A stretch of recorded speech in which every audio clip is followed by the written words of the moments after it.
ایک دور تھا جو عورتوں کے لیے بہت ظالمانہ اور خطرناک تھا۔ اس دور میں عورتوں پر طرح طرح کی الزام تراشی کی جاتی تھی اور سب سے بڑا الزام ہوتا تھا کالے جادو کا۔ جس پر بھی الزام ہوتا تھا اس کی سزا صرف موت ہوتی تھی۔ پھر دکھایا جاتا ہے سال 1235 ولاج سٹی کا ایک منظر جس میں 3 عورتوں پر بلیک میجک کا الزام تھا۔ چرچ والوں نے انہیں قصوروار ٹھہرا کر پھانسی کی سزا سنائی، لیکن انہیں پھانسی پر چڑھانے سے پہلے فادر انہیں کہتا ہے کہ ان تینوں میں سے اگر کوئی بھی اپنے گناہ کو قبول کر لے گی تو اسے بخش دیا جائے گا۔ یہ سنتے ہی پہلی عورت فوراً اپنے گناہ کو قبول کر لیتی ہے کہ میں نے کالا جادو کرنے کی کوشش کی تھی اور شیطان کی پوجا بھی کی تھی۔ اور پھر دوسری عورت جو واقعی ہی بے قصور تھی، اس نے کہا کہ میں نے کوئی کالا جادو نہیں کیا، میں صرف اس کے توڑ کی میڈیسن بناتی ہوں۔ اور پھر تیسری عورت جس کا چہرہ بہت خوفناک تھا، وہ اپنا کوئی بھی گناہ قبول نہیں کرتی لیکن فادر کو ایک بد دعا دیتی ہے۔ پھر تینوں کو ایک پل سے پھانسی دے دی جاتی ہے۔ حالانکہ پہلی 2 عورتوں نے اپنی زندگی کی بھیک مانگی تھی،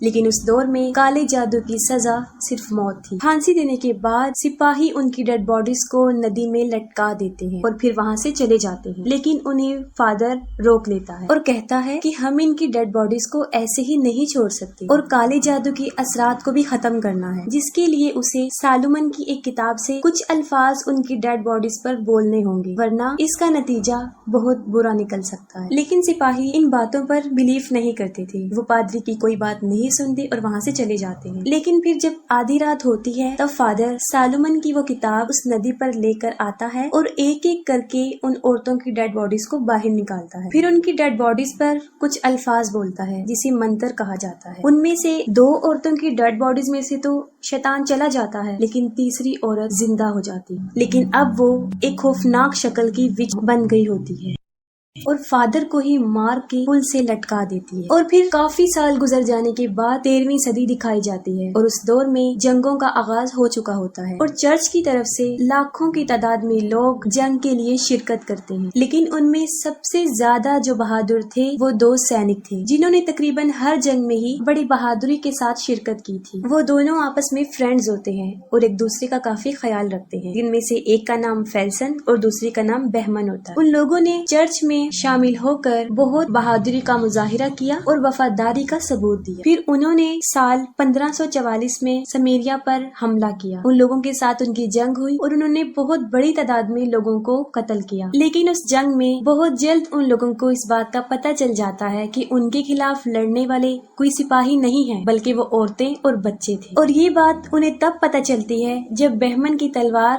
ایک عورت کے پیٹ میں گھس جاتی ہے۔ پھر وہ دونوں آس پاس عورتوں اور بچوں کی ڈیڈ باڈیز دیکھ کر کافی اپسیٹ ہو جاتے ہیں اور اس بات کا قصوروار وہ اپنے لیڈر کو سمجھتے ہیں اور کہتے ہیں کہ ہم معصوموں کی جان لینے کے لیے اس جنگ میں شامل نہیں ہوئے اور درہم کا نام کر کے ہم ان لوگوں پر ظلم نہیں کریں گے۔ یہ فیصلہ سنا کر وہ دونوں بغاوت پر اتر آتے ہیں اور اپنی فوج کو چھوڑ کے چلے جاتے ہیں اور اپنے ملک وہ واپس چلے جاتے ہیں۔ انہوں نے چرچ کے آرڈر کو فالو نہیں کیا، اسی لیے وہ باغی بن گئے، لیکن انہیں چھپ کر رہنا پڑتا کیونکہ عیسائی مذہب عروج پر تھا اور ان کے قانون بھی بہت سخت تھے، جن میں بغاوت، دھوکہ اور کسی بات کو پورا نہ کرنے پر سزائے موت سنائی جاتی۔ وہ دونوں سٹیریا سے گزرتے ہیں، وہاں پر انہیں جنگل میں ایک گھر نظر آتا ہے جہاں پر وہ مدد کے لیے جاتے ہیں، لیکن یہ دیکھ کر وہ کافی حیران و پریشان ہو جاتے ہیں کہ اس گھر میں رہنے والے ہسبینڈ وائف کسی بہت سخت بیماری کی لپیٹ میں آ کر مر چکے اور ان دونوں کی ڈیڈ باڈیز کافی سڑ چکی۔ سٹیریا کا ماحول انہیں کافی عجیب لگتا ہے کیونکہ وہاں کے لوگ کافی مایوس نظر آتے تھے اور وہ ڈیڈ باڈیز کو دفناتے نہیں تھے بلکہ ایک جگہ پر جمع کر رہے۔ ان میں سے کچھ رحم کی دعائیں مانگ رہے تھے لیکن ساتھ ساتھ اپنے آپ کو بھی زخمی کر رہے تھے کیونکہ فیلسن اور بہمن ابھی یہاں آئے تھے، انہیں کچھ آئیڈیا نہیں ہوتا کہ یہاں پر کیا ہو چکا ہے۔ پھر وہاں کا ایک آدمی جو سینک تھا وہ انہیں بتاتا ہے کہ یہاں پر ایک بہت خطرناک قسم کی بیماری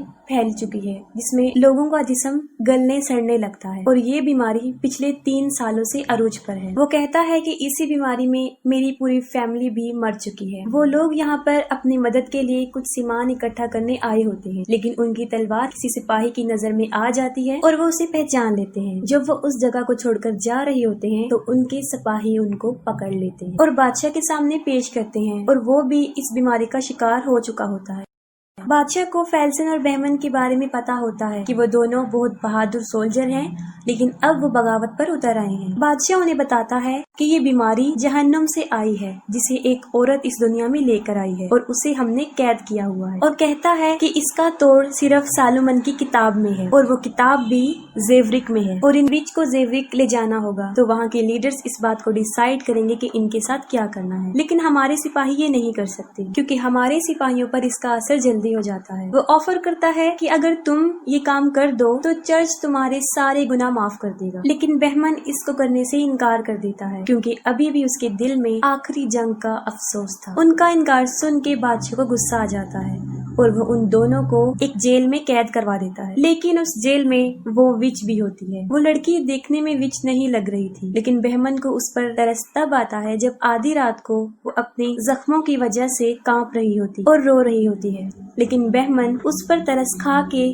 بادشاہ کو اس بات کے لیے ہاں کر دیتا ہے کہ وہ لوگ اسے زیورک لے جائیں گے اور یہاں سے زیورک تک جانے میں انہیں 6-7 دن لگ جانے تھے۔ ان کے ساتھ جانے کے لیے ایک فادر اور وہاں کا ایک سینک بھی شامل ہو جاتے ہیں۔ ان کے پاس اس جگہ کا کوئی آئیڈیا نہیں ہوتا، صرف ایک میپ ہوتا ہے، لیکن بہمن میپ پر بلیف نہیں کرتا، اسے ایک شخص چاہیے ہوتا ہے جو پہلے وہاں پر جا چکا ہو۔ پھر اس ڈیمانڈ پر ایک سوداگر جو ان کی مدد کرتا ہے، وہ 9 سال پہلے وہاں پر جا چکا تھا اور اسے سارا راستہ پتا تھا۔ وہ 5 لوگ ہوتے ہیں اور وچ کو ایک جنگلے میں بند کر کے لے جا رہے ہوتے ہیں۔ دیکھنے میں کسی کو بھی وہ لڑکی ڈائن نہیں لگ رہی تھی سوائے فادر کے، کیونکہ اسے پتا تھا کہ یہ ایک ڈائن ہی ہے۔ سفر کے دوران وہیں کا رہنے والا ایک لڑکا ان کا پیچھا کر رہا ہوتا ہے کیونکہ وہ بھی وہاں پر جانا چاہتا ہے۔ وہ بہمن کو کہتا ہے کہ جب آپ کا مشن پورا ہو جائے تب آپ مجھے بھی سپاہی بنائیے گا، لیکن وہ لوگ اسے وہاں پر لے جانے کے لیے ایگری نہیں ہوتے۔ پھر فیلسن اس کی تلوار بازی کا امتحان لیتا ہے جس میں وہ کافی ایکسپرٹ ہوتا ہے اور بہمن بھی یہ دیکھ کر اسے ساتھ لے جانے پر ایگری ہو جاتا ہے۔ رات کافی ہو چکی ہوتی ہے اور وہ باری باری اس چڑیل پر پہرا دیتے ہیں۔ پہلے پہرے کی باری ایک ہارٹ کی ہوتی ہے، پھر ایک ہارٹ فادر کو اپنی مری ہوئی بچی کی بات سناتا ہے جس کو وہ چڑیل سن لیتی ہے اور وہ اسے اپنی بیٹی جیسے ہی لگتی ہے۔ یہ سوچ کر وہ اسے آزاد کرنے جا رہا ہوتا ہے تو وہ سلاخوں سے اپنے ہاتھوں کو باہر نکالتی ہے اور ایک ہارٹ کو جکڑ لیتی ہے۔ اسے بچانے کے لیے فادر آگے بڑھتا ہے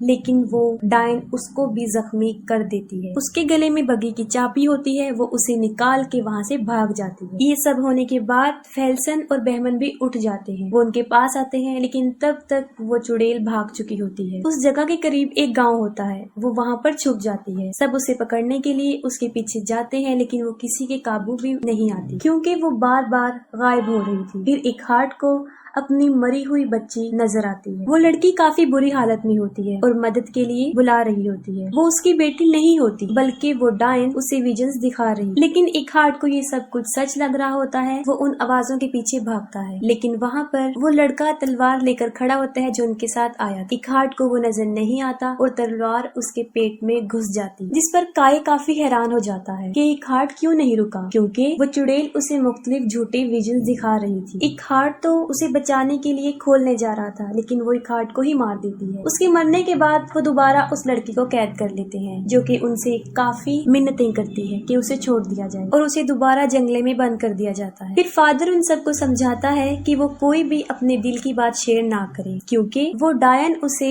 ہمارے خلاف ہی یوز کر سکتی ہے اور یہ ہمیں عجیب چیزیں بھی دکھا سکتی ہے اور ہمیں آپس میں لڑوا بھی سکتی ہے۔ سفر کرنے کے دوران 2 پہاڑوں کے بیچ ایک گہری کھائی آ جاتی ہے لیکن اس کے اوپر سے گزرنے کا جو راستہ تھا وہ رسیوں کا بنا ہوا ایک بہت پرانا پل تھا لیکن وہ کافی کمزور تھا۔ ان لوگوں کے پاس گھوڑے کے پیچھے سلاخوں والی ایک بہت بھاری سواری ہوتی ہے جس میں وہ ڈائن قید ہوتی ہے، لیکن اپنے سامان کے ساتھ اس جگہ کو پار کرنا کافی مشکل تھا۔ وہ ایک ایک کر کے پل کو پار کر لیتے ہیں اور سب سے آخر میں اس گاڑی کو لے جاتے ہیں اور کافی مشکل پیش آتی ہے انہیں یہ سب کرتے ہوئے اور وہ پل بھی ٹوٹ جاتا ہے۔ پھر وہ ایک گھنے جنگل میں داخل ہوتے ہیں۔ اس جنگل کو خطرناک جنگل سمجھا جاتا تھا کیونکہ جو بھی وہاں پر آیا وہاں سے بچ کر نہیں گئے۔ وہاں پر بہت فوگ تھی اور وہ اپنی رات گزارنے کے لیے اس جنگل میں ہی رک جاتے ہیں۔ انہیں کوئی راستہ بھی نظر نہیں آ رہا تھا اور سوداگر کو ساری رات نیند نہیں آئی کیونکہ جیسے ہی وہ سونے کے لیے آنکھیں بند کرتا تھا اسے ڈراؤنے خواب آنا شروع ہو جاتے۔ یہ سب کچھ وہ ڈائن کر رہی تھی اور جب سوداگر سے یہ تکلیف برداشت نہیں ہوئی وہ اپنی تیر کمان لیتا ہے اور اس ڈائن کو مارنے کی کوشش کرتا ہے جس پر بہمن اس کو